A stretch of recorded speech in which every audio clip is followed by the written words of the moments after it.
टिके हैं आप। साथियों देखिए, ये लड़ाई हमारे लिए कोई नई लड़ाई नहीं है। ऐसी लड़ाई लड़ने के लिए बिजली कर्मचारी हमेशा तैयार रहता है और पावर कॉर्पोरेशन का प्रबंधन इतना घबराया हुआ है। घबराहट आपको दिख रही है ना लगातार? कभी चीफ सेक्रेटरी बात कर रहे हैं, कभी बीसी कर रहे हैं, कभी डीएम बात कर रहे हैं। भैया जब हम खत्म ही हो चुके थे, जब हम लोग कतिपय लोग हैं, वो यही तो कहते हैं कतिपय लोग कर रहे हैं, तो इतनी तैयारी काय कर रहे हो भैया? जब हम कतिपय, तो फिर तो कोई चिंता नहीं होनी चाहिए। वो कहते हैं 5% लोग आंदोलन करेंगे, तो भैया 5% के लिए इतनी तैयारी? और सोचिए अगर ये 95% 100% कर दिया, कितनी तैयारी करनी पड़ेगी इनको? बात सोचिए ना। तो इनकी तैयारियां हम प्रबंधन से कहेंगे भैया तैयारियां और बढ़ा दीजिए। इतनी तैयारियों से कर्मचारी नहीं रुकेगा, वीडियो बना लो क्योंकि अभी बहुत छोटी तैयारी है आपकी। और रही बात जिन्होंने क्या विकल्प दिए, एक बार ये पढ़ना बहुत जरूरी है। 15 मई को एक लेटर आया था चेयरमैन साहब के द्वारा, सभी डीएम कप्तान को दिया था। आप सभी ने देखा होगा, ये वहाँ लेटर है, ये वाला लेटर है, ये पढ़ा था सभी ने। इसमें आपका भविष्य लिखा है कि आपका भविष्य निजीकरण के बाद क्या होगा, वो इसी में लिखा है। और ये बात हम सबको पढ़ना चाहिए, समझना चाहिए और इसकी चर्चा करनी चाहिए, क्योंकि हम सब कुछ कर रहे हैं लेकिन हमारे साथ क्या होने वाला है उसकी चर्चा नहीं कर रहे हैं। ये बहुत जरूरी है। उन्होंने क्या किया, नंबर 5 बिंदु में लिखा है, पूर्वांचल और दक्षिणांचल में वर्तमान में कार्यरत कार्मिकों, अधिकारियों, कर्मचारियों के पास निम्न 3 विकल्प होंगे। वर्तमान में कार्यरत, भैया पहली बात तो ये बता दो, जो पूर्वांचल में कार्यरत हैं उनमें ऐसी क्या दिक्कत है कि इन्हीं के लिए विकल्प होंगे, पूरे प्रदेश के लिए क्यों विकल्प नहीं होंगे? पहले ये बता दो क्यों? क्योंकि हम कॉमन कैडर के हैं। क्यों? क्योंकि हमारी नियुक्ति यूपीपीसीएल करता है, ना कि डिस्कॉम करता है। बात समझ में आ रही कि नहीं आ रही आपको? और अगर यूपीपीसीएल हमारी नियुक्ति कर रहा है तो बाई डिफॉल्ट आज हम पश्चिमांचल में, पूर्वांचल में है, कल को हम पश्चिमांचल भी हो सकते थे। अब मान लो किसी को आपको दंड देना है तो आप क्या करोगे, मध्यांचल से उठा के पूर्वांचल कर दोगे, क्योंकि उसके पास भी 3 विकल्प हो जाएंगे। बात समझ में आ रही ना? तो यह बिल्कुल गलत है। आपको अगर विकल्प देने हैं तो आप पूरे प्रदेश में दीजिए, हमें कोई दिक्कत नहीं है। लेकिन बेचारे पूर्वांचल दक्षिणांचल वालों को क्या दिक्कत है, क्या दोष है उनका? तो इसलिए उन्होंने पहला विकल्प क्या दिया है, उसी स्थान पर बने रहें, प्राइवेट कंपनी की नौकरी ज्वाइन करके उसी स्थान पर बने रहें। कितने लोग हैं भैया बता दीजिए हाथ उठा के, जो प्राइवेट कंपनी की नौकरी ज्वाइन करके उसी स्थान पर बने रहेंगे? कोई है? कितने लोग हैं जो प्राइवेट कंपनी की नौकरी नहीं करेंगे? वो हाथ उठा दीजिए। बताओ भैया, कुछ लोगों के हाथ नहीं उठ रहे हैं।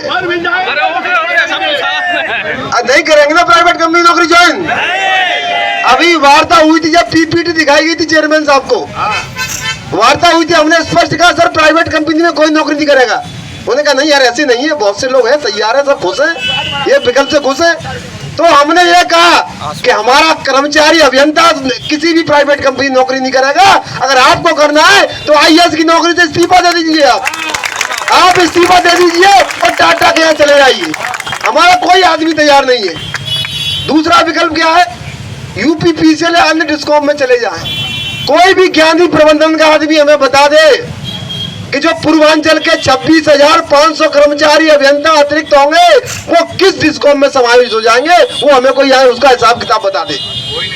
कोई कहीं समावेश नहीं होना है। और दूसरी बात यह है कि जब 42 जनपद निजीकरण हो जाएंगे तो किस ताकत पर 33 जनपद हम बचा लेंगे? आप लोग हमें ये भी जवाब दे दीजिए।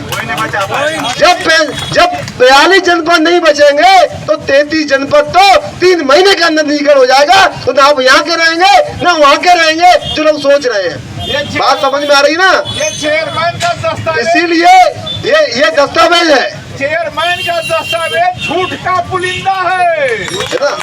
तो ये जो दूसरा विकल्प है, मैंने पूरा इस पर रिसर्च किया, कुछ लोगों से बात भी की, तो इतने लोग यहाँ बिल्कुल एडजस्ट नहीं हो पाएंगे। और जो भी बात होती है प्रबंधन स्तर पर, वो 5 डिस्कॉम की होती है, 2 की नहीं होती।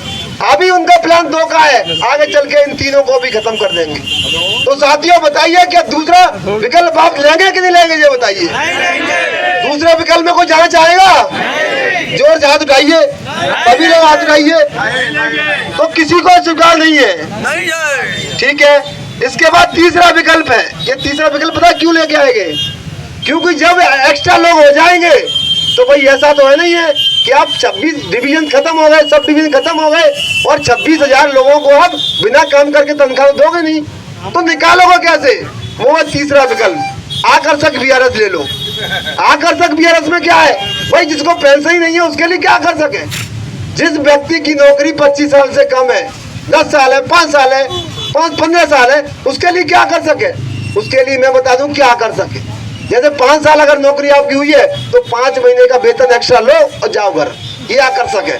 कोई चाहिए? किसी को चाहिए भैया ये वाला आकर्षक? जिसकी 10 साल नौकरी हो गई है, 10 महीने का एक्स्ट्रा वेतन लो और घर जाओ, ये आकर्षक। बताओ 5 महीने में अपना भविष्य परिवार चला लो, कितने दिन चला पाओगे? 5 महीने तनख्वाह में, ये आकर्षक वीआरएस है। और कोष्टक में लिखा है वीआरएस है तो कोई न्यूनतम आयु सीमा नहीं होगी। ये पहले नहीं था, ये कोष्टक पहले नहीं था जब इनका एफएक्यू जारी हुआ था। और बाद में ये कैसे आ गया पता है आपको? उन्हें पता चला कि इतने लोग एक्सेस हो जाएंगे तो छटनी कैसे करोगे, तो ये नए लोगों को भी कर दो, कोई आयु सीमा नहीं, सबको बाहर निकालो। और सुप्रीम कोर्ट का नियम पता क्या है कि जो सबसे बाद में आया है वो सबसे पहले बाहर जाएगा। तो जब हमारे 382 एक्शन साहब जो एक्स्ट्रा होंगे वो बाहर जाएंगे, 1000 एसडीओ बाहर जाएंगे, ऐसे TG2 जेई ये सब बाहर जाएंगे। और अगर बाहर नहीं भी जाएंगे, मान लो सरकार कहती है कि हम उनको उनके पास रखेंगे, तो 2050 तक किसी का प्रमोशन नहीं होना है, क्योंकि वही इतने एक्स्ट्रा बैठे उनको बोलेंगे हम प्रैक्टिसियस एक्शन, प्रैक्टिसियस एसडीओ, प्रैक्टिसियस जेई, प्रैक्टिसियस TG2, प्रैक्टिसियस हो जाएंगे।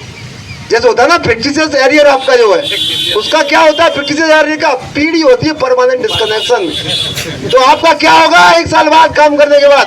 Permanent PD. अब जाइए भैया, आपको कोई नहीं पूछ रहा। तो भैया अगर पीडी से बचना है तो आज लड़ना है, ये संकल्प लेके जाओ जो यहाँ से। समझ में आ रही ना आपको जो है? तो तीसरा विकल्प पीडी वाला किसको पसंद है भैया?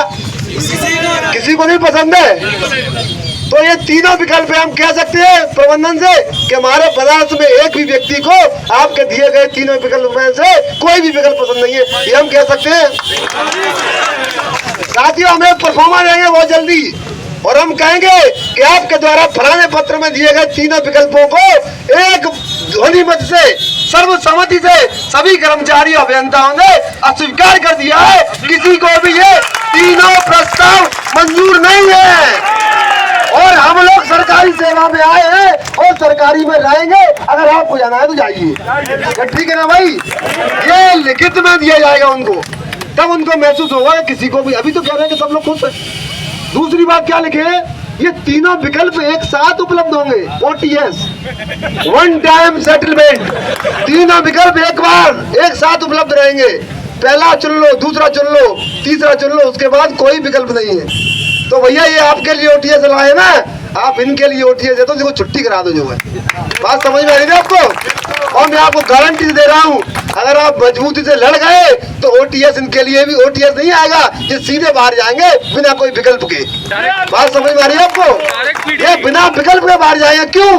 क्योंकि जब भी संघर्ष समिति का आंदोलन हुआ है, चाहे कितना भी तगड़ा चेयरमैन क्यों ना हो, उसको नौकरी यहाँ से विभाग से जाना पड़ा है, उसको छोड़नी पड़ी है, यहाँ से बाहर नहीं पड़ा है। चाहे बड़े बड़े नाम सुन लो, चाहे वो 18 हो, चाहे वो 20 हो, चाहे वो 23 हो, चेयरमैन को हमेशा जाना पड़ा, ये इतिहास है। इसलिए अगर कोई जाएगा तो प्रबंधन जाएगा। आप लोग यही थे, यही है और यही रहेंगे अगर मजबूत से टिके रहेंगे। अभी एक आदेश आया, आपने देखा होगा, उसे रॉलेट एक्ट की संज्ञा दी जा रही है, जो अंग्रेजों के समय आया करता था। जो लोगों के जो न्याय की बात होती है, जो कहने का अधिकार होता है, उसको दबाने के लिए, लोगों की बात को दमन करने के लिए, उत्पीड़न करने के लिए एक रॉलेट एक्ट यूपीपीसीएल ने भी पास कर दिया है। शायद आपने देखा होगा वो रॉलेट एक्ट जो है उसमें क्या लिखा है कि बिना किसी जांच के अगर कोई दोषी पाया जाता, हमें लगता है हड़ताल में या कोई गया तो हम सीधे उसको बर्खास्त कर सकते हैं, सीधे डिमोट कर सकते हैं, सीधे टर्मिनेट कर सकते हैं। चेयरमैन साहब आपका बहुत बहुत धन्यवाद कि आपने नहीं लिखा, सीधे फांसी दे सकते हैं। हम लोग तो बच गए, नहीं तो आप तो फांसी भी दे देते। बात समझ में आ रहा है आपको? लेकिन साथियों आपके लिए चीजें नहीं है। मैं आपको कहना चाहता हूँ, ये जो परामर्श मिल रहे हैं उनसे डरिए मत, ये प्रशस्ति पत्र है आपके। कल को जब निजीकरण नहीं होगा ना तो यही आपको अपने बच्चों को दिखाएंगे, बेटा मैं लड़ा विभाग को बचाया, जैसे अभी 2022 लोग दिखाते हैं। ये आपके पास अवसर है। तो अगर निजीकरण हो भी जाएगा, अगर भगवान को मंजूर होगा तो भी आप दिखाएंगे कि बच्चा मैं लड़ा, मैं कायरों की तरह छुपा नहीं था, मैं बादलों से लड़ रहा था। ये पत्र जो है मेरा प्रमाण है लड़ने का जो है। इसलिए इसको संभाल के रखिए, घर में मड़वा दीजिए, इसको टंगवा दीजिए अपनी दीवार पे जाके जो है। और मैं बता रहा हूँ, आप लोग निश्चिंत रहिए, इनको जो करना करें, अभी तो परामर्श देंगे, कुछ दिन बाद ट्रांसफर भी करेंगे जो एक्टिव लोग हैं इधर से उधर, लेकिन जो आएगा वो लड़ेगा, जो जा जाएगा वो वहां लड़ेगा। बात समझ में आ रही है? ट्रांसफर से डरने की बात नहीं है। सस्पेंड करना सस्पेंड करिए, अब तो रोला टेक्ट आ गया है, अब बर्खास्त भी करिए, कोई दिक्कत नहीं। हमारा उद्देश्य है इस विभाग के लिए अगर जेल भी भरनी पड़ी तो हम जेल भरेंगे और उसको भर के रहेंगे। अब मैं साथियों एक बात बता दूं, अगर आप जेल भर दिए तो ये मान लीजिए आपकी जीत निश्चित है। क्यों? ऐसे नहीं कि मतलब हमारी संख्या बहुत है, जीत इसलिए निश्चित है कि अगर हम जेल में चले गए तो बिजली कोई चला नहीं पाएगा साथी। अगर आप यहाँ धरना देते रहे तो प्रशासन के लोग आएंगे, जबरदस्ती उठा के ले जाएंगे और आपसे बिजली चलवाएंगे। अगर जेल में चले गए आप सम्मान से जाओगे, जेल में जो कैदी होंगे वो भी आपको तारीफ करेंगे, ये है साले लोग जो है जो विभाग को बचाने के लिए खुद ही चले आए। वहाँ पे भी स्वागत होगा आपका, और जब विभाग का निजीकरण रुक जाएगा तो माला पहन के वापस आओगे, फिर भी आपका स्वागत होगा। दोनों तरीके से आपका स्वागत होगा। बात समझ में आ रही? दूसरा, आपके अलावा वहाँ पे कोई आपको डरा धमका के बिजली चलाने वाला नहीं है, कोई आपको धमकी नहीं देगा, कोई आपको उठा के ले जाएगा। आराम से 2 दिन 4 दिन 10 दिन 1 महीना 2 महीना जेल में रहेंगे जब तक निजीकरण का प्रस्ताव वापस ना हो। सभी लोग सहमत है? मुझे बताओ। ये बनारस की क्रांतिकारी बाबा विश्वनाथ की धरती से ये आह्वान करिए कि चाहे हमें जेल क्यों जाना पड़े, हम लोग निजीकरण नहीं होने देंगे और किसी भी कीमत पर निजीकरण स्वीकार नहीं करेंगे।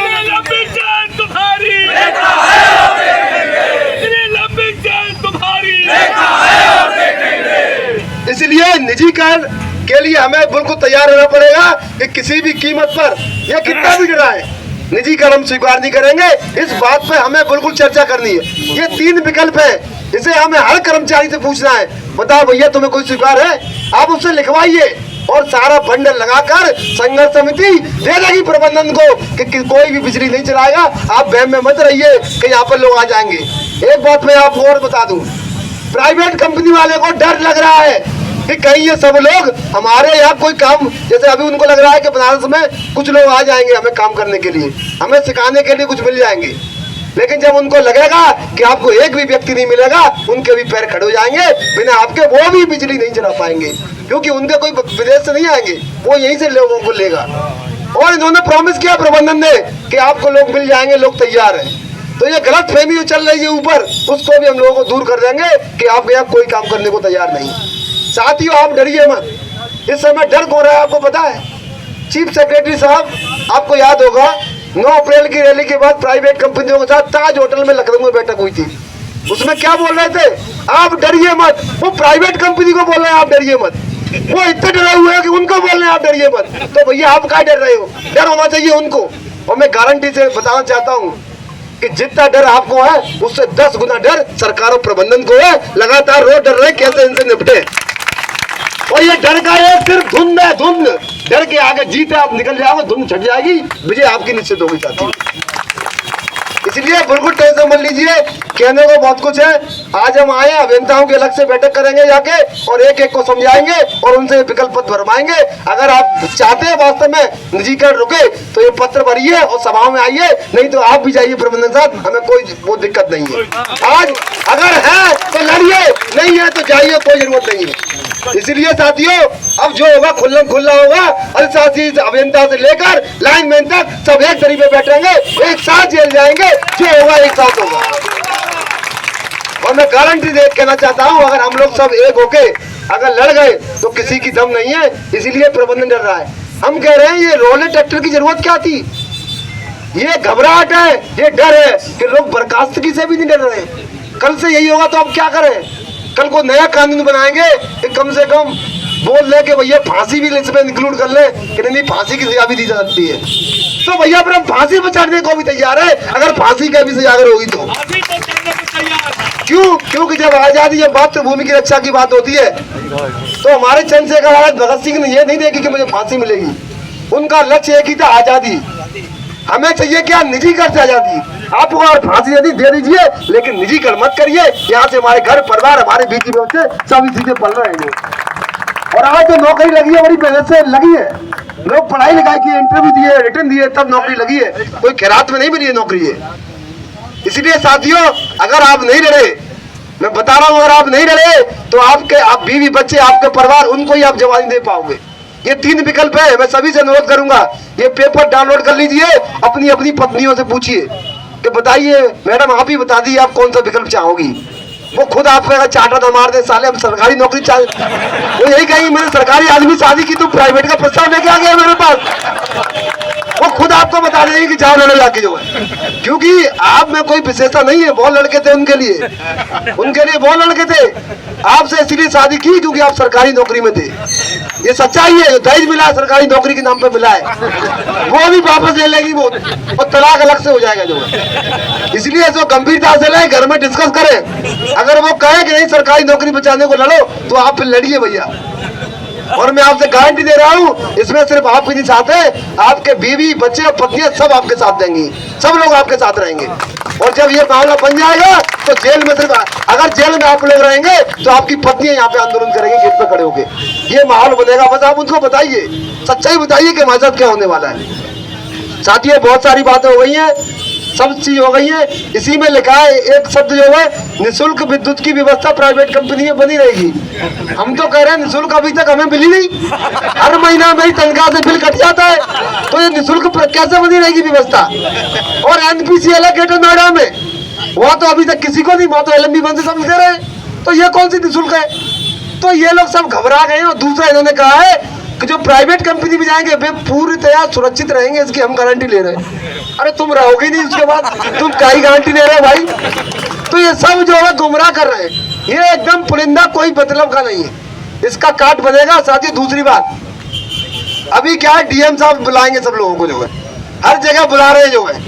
आप उनसे स्पष्ट कह दीजिए ये मेरे 3 विकल्प है और मैं सरकारी नौकरी में आया था। बताइए DM साहब, अगर ये आपको हम दिए जाए तो आप कौन सा पसंद करेंगे? इसके बाद वो अगर जवाब दे दे कि मैं निजी कंपनी में जाऊंगा तो हम विचार कर लेंगे। लेकिन वो कहेंगे और आप कहिए कि हम प्राइवेट कंपनी के काम नहीं कर सकते, इसीलिए हम अपने नौकरी बचाने के लिए आंदोलन कर रहे हैं, आप हमारा सहयोग करिए। क्योंकि ये नौकरी की बात है, ये परिवार की बात है। नौकरी ना आपने दी है तो आप लेने के भी अधिकारी नहीं है किसी की नौकरी। इसीलिए सबको समझाइए और स्पष्ट कह दीजिए कि जो भी केंद्रीय नेतृत्व, ब्रह्मास्त्र आपके पास है, एक ब्रह्मास्त्र होता है जनपदों में, जो भी सर केंद्रीय नेतृत्व का निर्देश होगा हम उसका पालन करेंगे। उसके बाद बात खत्म। फिर कोई पूछेगा नहीं आपसे आपको क्या करना है। बस आपको एक ही बात करनी, जो केंद्रीय नेतृत्व का आएगा सर वही होगा बस। और अगर आपको बात करनी है तो केंद्रीय नेतृत्व से बात करिए, हमसे बात करने का कोई महत्व नहीं है। ये पूरे प्रदेश में कहिए। साथियों, बहुत सारी बातें हैं लेकिन समय नहीं है। इसी के साथ मैं अपनी वाणी को विराम दूंगा। जय हिंद, जय संगठन। धन्यवाद साथियों। धन्यवाद।